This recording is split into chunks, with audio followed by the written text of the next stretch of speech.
So I would like to enter our third part now, which is our Q&A session. So if you have questions, you can ask, just unmute yourself. You can raise your hand to not get too chaotic. Just simply raise your hand and ask a question, or you can write something in the chat room when we also get already questions. So we will try to reply as much as possible.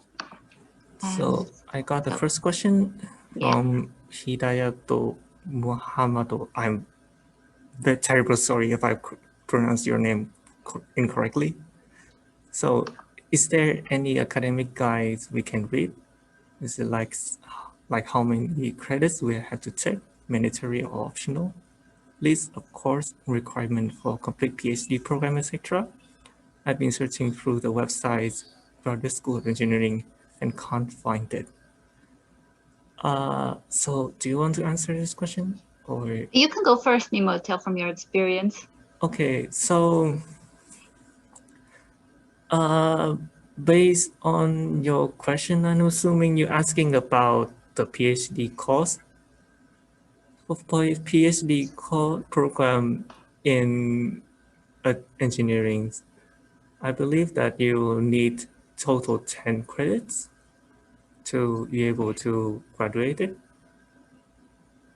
And among that 10 credits, there is around 4 to 6 credits, depending on which major you are in, that you receive from doing presentations and thesis defense. The others, you will have to take class.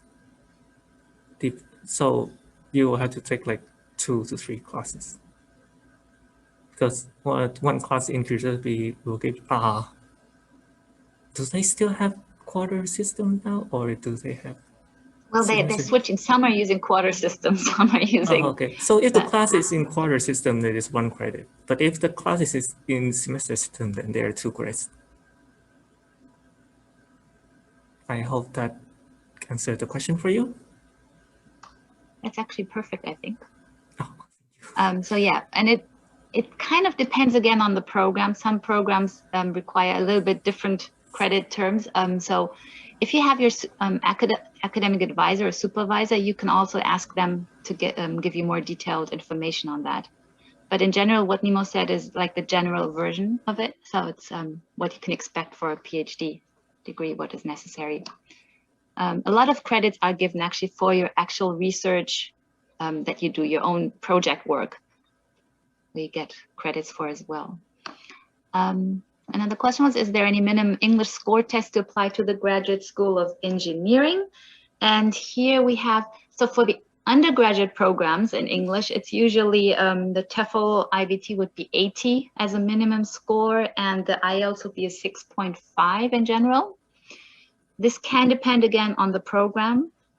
And if you have about like 4 years, I think 4 years of, if you can prove that you had 4 years of secondary education in English language, then often you don't need a score anymore. So it depends on that as well. So I don't know if Nimo has another experience here in the chemical area, but I'm most likely identical. So I have experience in IELTS only, and so my IELTS score was 6.5 to 7. So yeah, I believe that is the minimum requirement. Okay. Then we have emailed many profs in the field of chemistry, but no one replied. Ooh, yeah, they're really busy. Yes. I don't know why and how can I send letters. Okay. Well, maybe you can email us again. So like the name of the professor, email it to me. I can write. I'm going to give you my email address maybe in the chat room too. So I get this kind of pro tip from one of my friends. I hope this helps somehow, but so the idea is professor in Japan and Kyushu University, usually they start working from the morning, and their first work is opening the email boxes. So my friend advised me that maybe you should email the professor like as soon as they start working, so that the chance that they open your emails become higher. That's kind of like protest from my friends. Great, thank you. Some insider tips here. Yeah, you can also email me or the engineering, the student affairs division, and they can also help you maybe. So what was the next question? If we don't get replies from the professors, could the engineering department help us? Yes, I mean, we cannot help you to get the acceptance letter because of course you need the acceptance of the supervisor. We cannot, and the office cannot do anything if we don't have the okay from the supervisor professor, but we can help remind the professor to check his emails and answer your requests, okay? So the next question seems to be, when applying for doctoral program, we need to contact faculty members as potential supervisors. Do we need to present our own research proposals? So You want to go first, Nemo? Do you want me to handle? I'm trying to understand the question first. Okay, so please go first. Okay, so you have to find, if you want to enter the PhD program, you have to find your academic advisor, supervisor first. So of course, the best is if you can tell that professor already what you want to do in your research. You have to sell yourself, of course. You have to convince the professor that that he should accept you in his lab. For the official application then in the PhD program, you have to write a research proposal. Okay, so you have to give an exact outline of what you want to do in your 3 years of study in the doctoral program. Now this you can do, again, talking with the supervisor in advance. You can ask him what would be a good direction, and you probably get some advice on how to write it as well. But to start off and to get the supervisor, I always recommend that you already know what you want to do in general, okay? It doesn't have to be in detail, but a general outline, what you plan on doing to convince the professor. You have to sell yourself. There are a lot of applicants, of course, and only a number of positions available in the lab. So you have to have something to convince the professor, okay, I want that student and maybe not that student. Okay, so that's very important, yes. Can we have any scholarships after we enroll in the university? Yes. So a number of scholarships actually are available only after you enroll in the university. You can always apply again for those scholarships. And there are not many scholarships that you will get in advance.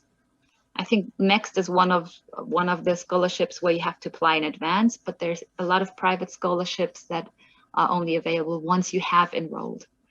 And you can get a lot of information about that once you have enrolled again. They might not be that high, so there might be like 40,000 yen per month or something, but it's still some nice support, I think. Nemo, I don't know if you have anything to add here on anything. But... So I can share my experience with scholarship because so basically my academic started in October, and the scholarship application in Japan started in April actually. And not the application program, but the scholarship period start from April. So because I'm graduate from Kyushu University before entering graduate school, so I'm already in Japan, and therefore I couldn't apply for my scholarship directly. I'm graduated, so I kind of have to wait for half a year. But because of that, I got like recommendation from my supervisors and the professors also, and it seemed like you will have an advantages if you got like recommendation from your supervisors.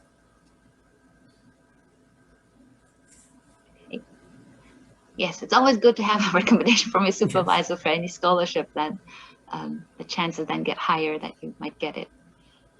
What support does the university have for connecting to career development in Japan? Okay, that's actually a good question, because there's actually a good support system, I think, in Japanese universities in general, and I think in Kyushu University too. of course, there's like a regular career guidance center where you get support as well. The professors help you a lot. Also with internships, for example, if you're interested, you can either ask for your advisor for help. They have connections, and they often, usually the professors are very interested, of course, in the end to get their students, to make sure that their students get a job.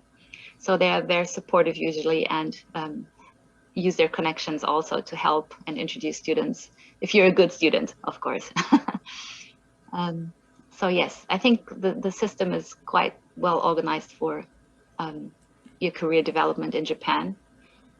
And I would like to add a bit more, just a bit more to the answers. So yes, please. All of the laboratory in engineering's department, the professor actually have a lot of connection with the kind of related company or kind of organization. So the supervisors and professors will be able to recommend it kind of very, I wouldn't say easily, but very, I can't find the word for that, but because the connection is very strong, basically between Kyushu University and the like top company and and cooperations, you will have a lot of chance to have career development in Kyushu University and particularly in the engineering department. Great. Thank you, Nemo. Do we have some more questions? Okay, wait, there's something. So I am a demonstrator at Faculty of Engineering. Students in mining and metallurgical engineering department. I need to ask about how can I get an opportunity scholarship in one of these 7 universities? You mean the 7 universities, the imperial universities? You mean the former imperial 7 universities? I believe so. Yeah. An opportunity scholarship, meaning any kind of scholarship. What exactly is an opportunity scholarship? So the chance to get a scholarship?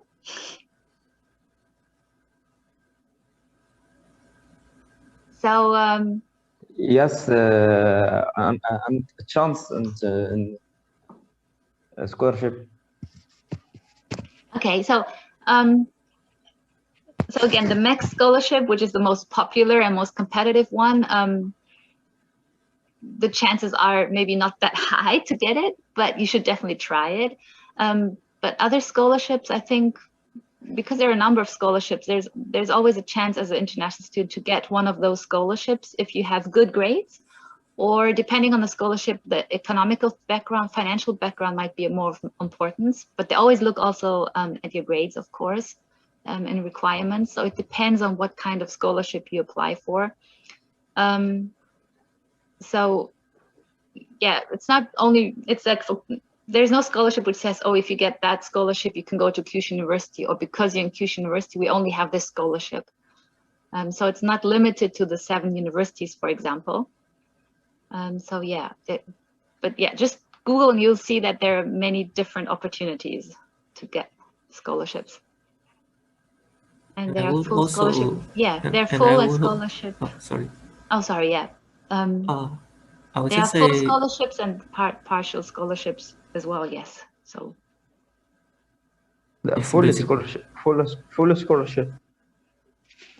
So full scholarship would be, for example, you get like the mixed scholarship, which is an absolute full scholarship where you get your whole tuition. You don't have to pay any tuition, you don't have to pay the enrollment fee, and you get your round trip air ticket as well. So to come to Japan and to leave Japan again after graduation, usually after 2 years for the master or after 3 years for the doctor degree. And you get your monthly allowance of about 145,000 for a PhD student every month for the full 3 years. So that's a perfect full scholarship.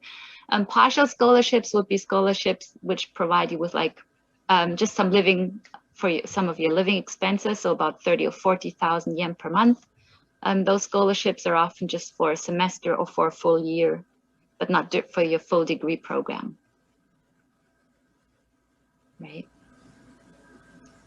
When's the time that you announce about this scholarship? So the scholarship deadline now for the mixed scholarship, the government scholarship, you should check with your with the Japanese embassy in your country, because depending on the countries, it differs. A lot of the scholarships, the deadlines would be in April, May, around April, May, and then there are a few scholarships again for the autumn session as well. So they might be in the summer, like September, I think, some deadlines. But most of the scholarships, the deadlines, I would say, are in the springtime. So Japan springtime. If anyone is from Australia, then it's not spring maybe. But yeah, like April often is like a deadline to think of. I like to search in geotechnical engineering. Okay, technical engineering, like mechanical engineering, or? Yes. Right. You mean you're interested in studying in the mechanical engineering program, or? Geotechnical engineering. Oh, okay. So you would, yeah, the best thing is to you look on the internet and on our website for this area, specific area, that field, and then contact a professor.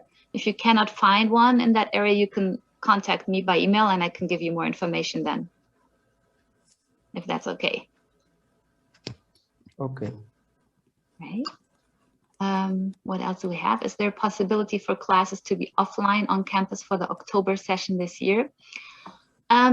So if you're already in Japan, some classes at the moment, our campus is operating on campus partly. So I think about 1/3 of classes are on campus, and our graduate students, I think Nemo as well, PhD students, they do research already in the lab. Everybody's kind of probably making sure that we don't have too much high density and not too close in the lab. So there might be a rotation schedule, but in general, we are offering already classes on campus.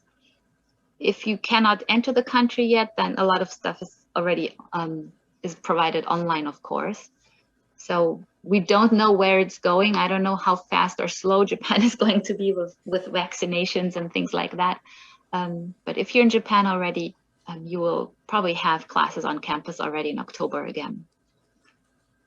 We have the most prestigious scholarship I know is Hitachi, but only the chosen ones received it. Yes, yes, that's also a good scholarship. So there are good scholarships. You have to check for it and get good grades and have a great research plan when you apply for scholarships like this.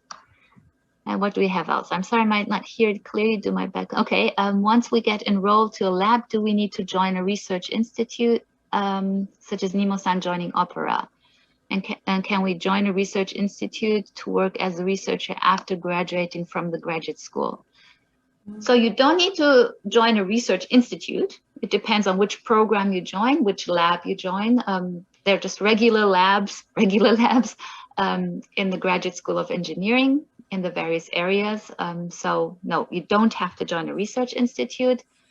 But if you make your connections and do great research, and then you have a chance to work as a researcher after graduation. But of course, there's a lot of competition as well, I think.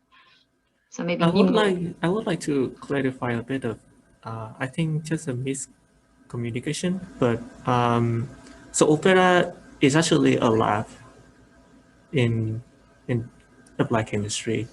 So it is not like an independent research institute. It's a lab. So I'm working as a researcher in the lab, PhD student at the lab.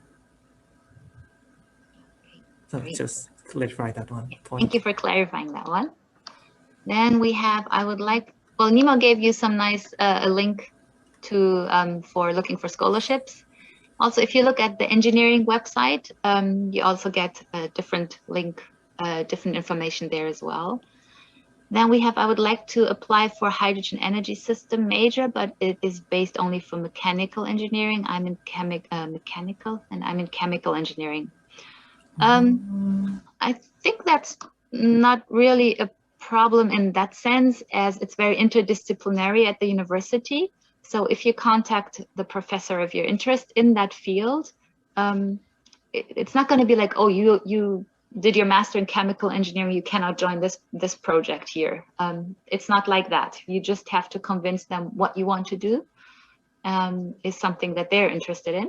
And then I don't think there's a problem in switching from one field to another. That's the impression I always have, but Nemo, maybe.